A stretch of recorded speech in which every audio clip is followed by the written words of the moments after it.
They called it Dudleytown, a name whispered in shivering tones by the old folks in Cornwall, Connecticut. It wasn't on any tourist map, and no signs pointed the way. Locals said the forest had swallowed the town whole long ago, leaving only decay, silence, and shadows that didn't belong to this world. When Emily Turner first heard about it, she was fascinated. A freelance documentarian obsessed with abandoned places, she lived for the thrill of capturing forgotten ruins. So when she learned about the so-called Village of Curses, she knew she had to see it for herself. "Don't go there," warned Mrs. Hargrove, the elderly librarian, when Emily checked out a dusty local history book. "People disappear. It's not the woods, it's what's in them." The Dudleys brought something dark with them from England, and it never left. Emily smiled politely, used to ghost stories meant to scare tourists. But this one felt different. Mrs. Hargrove's trembling hands and glassy eyes weren't pretending. Still, curiosity was a stronger force than fear. 2 days later, she packed her camera, flashlight, and drone and drove into the Litchfield Hills. The road grew narrower, the trees thicker. Eventually, her GPS failed, replaced by static whispers on the car radio. The sunlight dimmed unnaturally, even though it was barely noon. She parked at a rusted gate, half swallowed by vines. A wooden sign lay half buried in dirt, signing "Private property, no trespassing." Beyond it, a faint trail disappeared into the forest. As she stepped through, a heavy stillness settled over her. No birds, no insects, not even wind, only her breathing and the crunch of dead leaves underfoot. It felt as if the entire forest was watching her. She followed the path for nearly an hour, finding remnants of stone foundations and crumbling walls. Her camera clicked rapidly, recording everything. But every time she checked her footage, the images were distorted, figures flickering in the background, faces that vanished when she looked closer. When she reached what looked like the center of town, she saw it.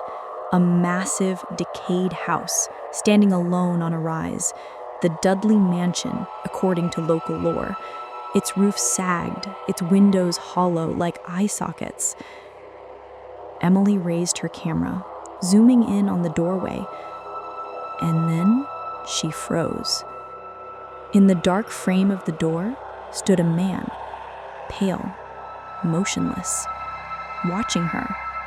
She blinked, and he was gone. The wind returned suddenly, howling through the trees. Her camera flickered, then died. And somewhere deep within the forest, she heard faint laughter, childlike, echoing, and impossibly close. The path she had come from was gone. Only endless woods surrounded her now. Emily whispered, "Hello?" The laughter stopped. Then a whisper came back, soft and cold as the grave. "Welcome back, Dudley." Emily's heart pounded in her chest. Dudley? Why would that voice call her that? She'd never even heard of the Dudley family until researching this place. Maybe someone was hiding in the woods, playing a trick. But her gut told her something far worse was at work. She turned back toward where she thought her car was, but every direction looked the same. The fog was rolling in thick, swallowing the forest in a gray shroud. Even the air tasted metallic, like old blood. Pulling out her phone for GPS, she saw only a black screen, until, for a second, an image flickered. A woman in 18th century dress, eyes hollow, lips sewn shut. Then the screen went dead completely. Emily stumbled backward, gasping. She forced herself toward the mansion, thinking it might offer shelter, or at least some clue. The closer she got, the colder the air became. A faint humming rose from the ground, a vibration that made her bones ache. Inside, dust and decay filled the grand hallway. Faded portraits lined the walls, all bearing the same cold eyes and tight-lipped smiles. Each painting bore a brass nameplate: Jonathan Dudley, 1753, Eleanor Dudley, 1768, Thomas Dudley, 1782, but the last one made her breath hitch. Margaret Dudley, 1795. The woman's face was familiar, too familiar. It looked almost exactly like her own. Emily stumbled back, shaking her head. No, that's impossible. A diary sat open on a table beneath the portrait, its pages yellowed and brittle. She brushed away dust and began to read. Our family is cursed. The shadows follow us wherever we go. They whisper at night, calling for blood. The townsfolk have begun to vanish, drawn into the forest, never to return. My husband believes it is the fault of the land, but I know better. The curse began with Edmund Dudley, long before we came to this cursed valley. It is in our blood. It cannot be undone. Emily's eyes widened. Edmund Dudley.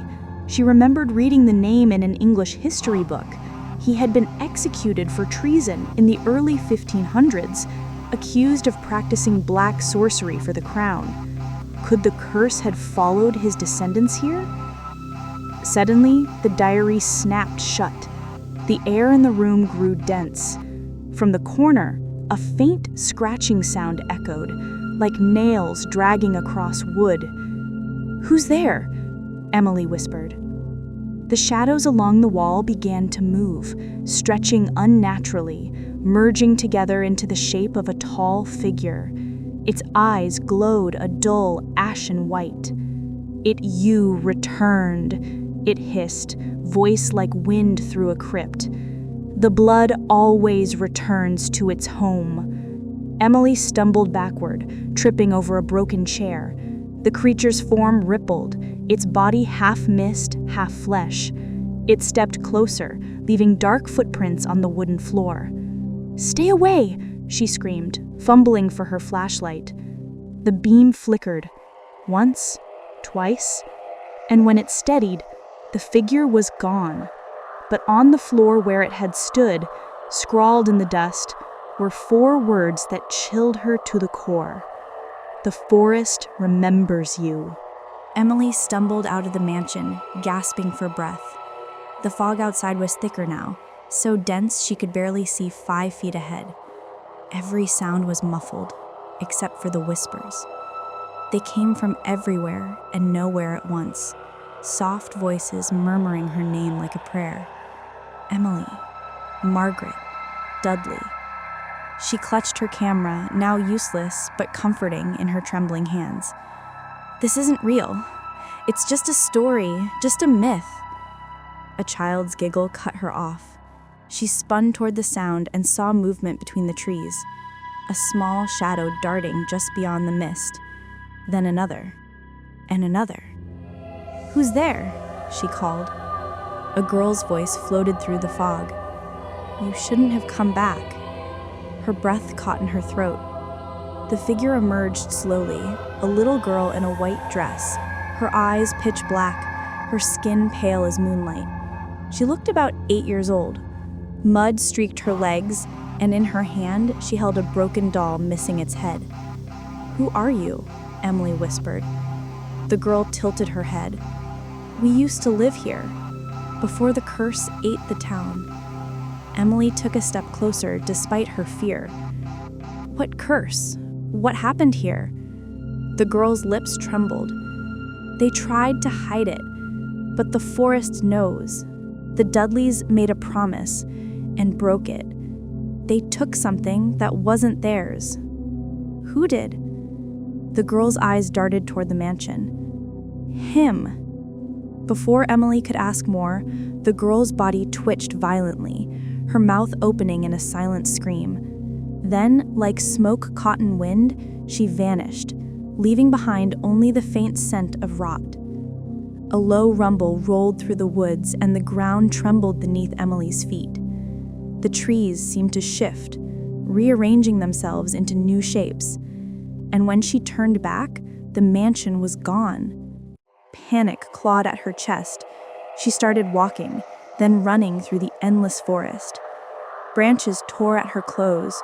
Roots tripped her, but she didn't stop. She could hear footsteps behind her now, heavy and deliberate, pacing her every move. When she burst into a small clearing, she saw something strange. 7 wooden crosses sticking from the earth in a rough circle. Each bore a name burned into the wood. Dudley, Dudley, Dudley, every one. And in the center lay a stone well sealed with rusted iron bars. A voice rose from beneath it, whispering in rhythm with her heartbeat. Blood for blood, the debt is never paid. She fell to her knees beside the well. The whispers grew louder, layering into countless voices, men, women, children, all repeating the same words. Then something reached through the bars, a hand, pale and wet, grabbing her wrist. She screamed, pulling back, but the grip was ice cold and impossibly strong. "Join us," the voices begged. "You belong here." She tore free, stumbling backward into the fog. Her wrist burned where the hand had touched her, a faint symbol etched into her skin, a spiral surrounded by runes. And as the wind shifted, a familiar voice spoke softly in her ear. "Now the forest knows who you are." Emily staggered through the endless fog, clutching her burning wrist. The spiral mark throbbed beneath her skin, pulsing like a heartbeat.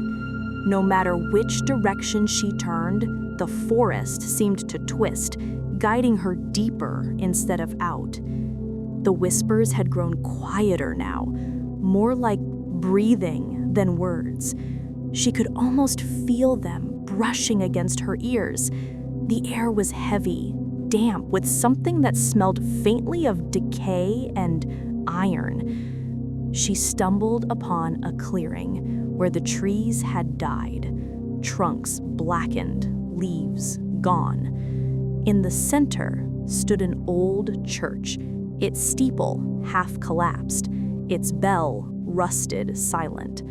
The sign out front read, "St. Jude's Parish, 1741, Salvation for the Damned." Emily hesitated.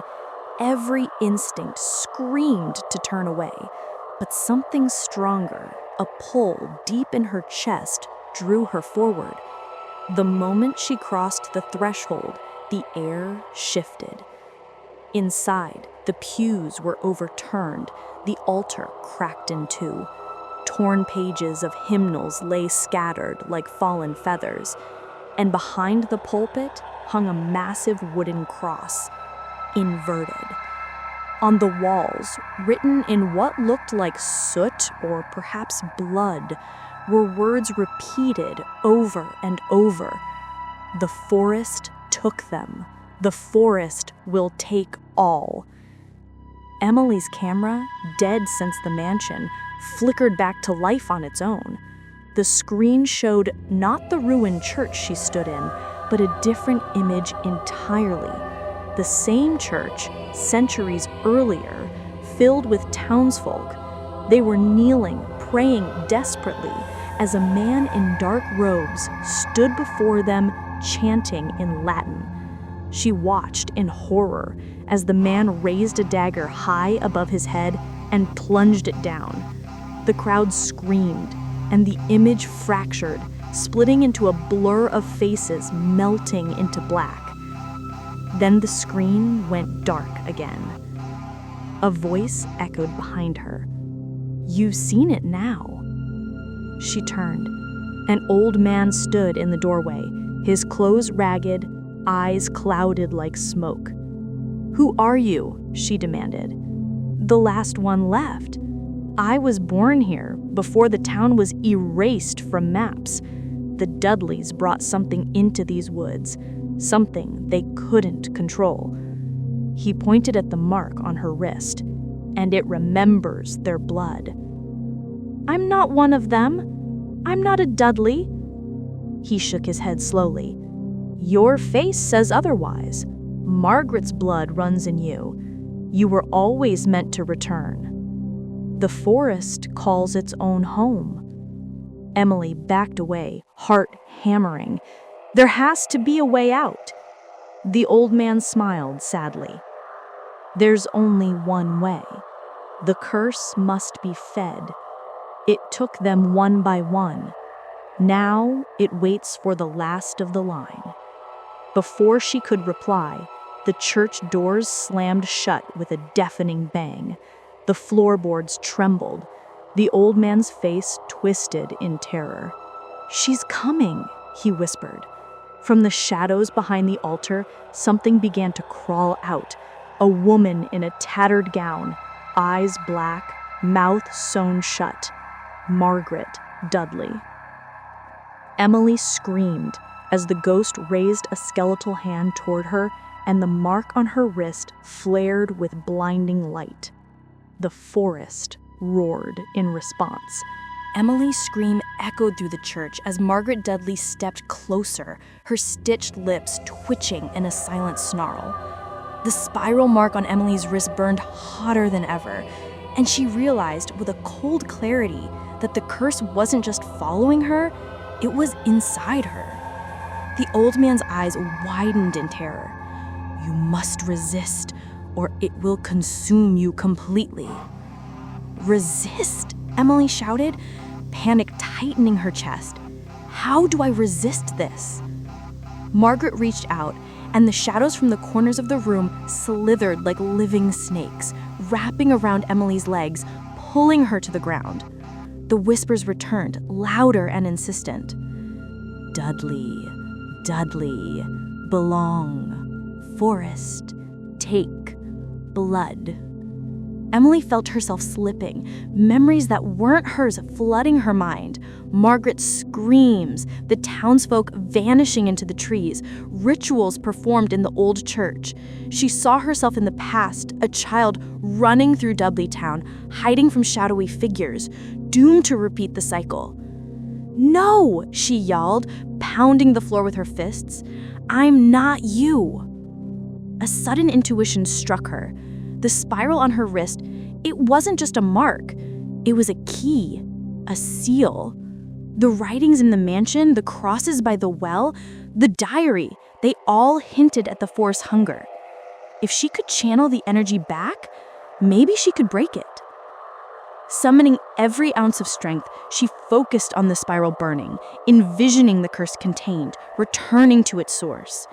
The shadows recoiled as a bright white light erupted from her wrist. Margaret shrieked, a sound that wasn't human, more like the tearing of centuries-old wood. The church walls shook, windows shattered, trees outside groaned as if alive, bending toward the church in a violent wind. Emily screamed, pouring every thought, every memory, every ounce of will into the spiral. The shadows writhed and twisted, dragging Margaret back toward the pulpit. The stitched lips opened in a silent wail as she disappeared into the light, sucked into the spiral. Then silence. Emily collapsed to the floor, trembling. The church was still, the fog outside thinning. The wind had died, the whispers had stopped. She checked her wrist. The spiral mark had faded, leaving only faint red lines. The old man approached cautiously. "It's done," he said softly. "The forest has accepted the bloodline and released its hold. You survived." Emily nodded, her voice hoarse. "But the town? The people?" "They're gone," he said. "All that remains is the memory. The forest keeps the echoes, but you've broken the chain. Dudleytown exists now as only a warning." She stepped outside. The forest was quiet, unnervingly still. The path she had taken seemed clearer now, leading her back to the rusted gate. She didn't look back. As she reached her car, she glanced once over her shoulder. The mansion, the church, the crosses, all gone. Only the trees remained, dark and watchful. She started the engine, her hands still trembling. She drove through the winding roads, leaving Dudleytown behind, its shadows retreating, but never gone. Because somewhere, deep in the woods, the forest remembered. And it always would.